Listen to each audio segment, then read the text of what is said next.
بسم اللہ الرحمن الرحیم۔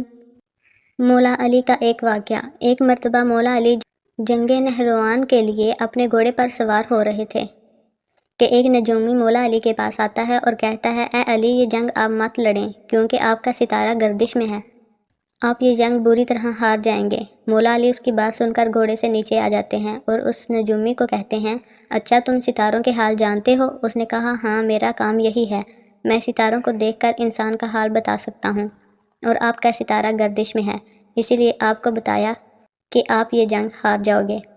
مولا علی نے اس نجومی کو کہا، اچھا وہ سامنے ایک گھوڑی ہے، وہ پیٹ سے ہے، بتاؤ اس کے پیٹ میں نر ہے یا مادہ؟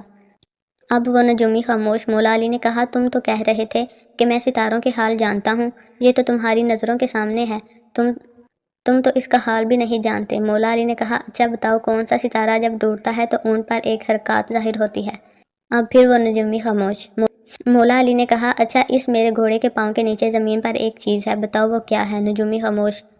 مولا علی نے کہا، تم آسمان کے تو کیا زمین پر تمہاری نظروں کے جو سامنے ہے وہ بھی نہیں جانتے؟ سنو اے شخص، میں علی اب تجھے بتاتا ہوں، علی کی زندگی کی سب سے کامیاب یہ جنگ ہوگی، میرے 10 کوگ بھی اس جنگ میں نہیں شہید ہوں گے اور میرے محافظ کے 10 لوگ بھی نہیں بچیں گے۔ اور پھر تاریخ میں لکھا ہے کہ جنگ نہروان میں مولا علی کا کوئی ساتھی بھی شہید نہیں ہوا تھا اور مولا علی کے مخالف کے صرف 9 آدمی بچے تھے۔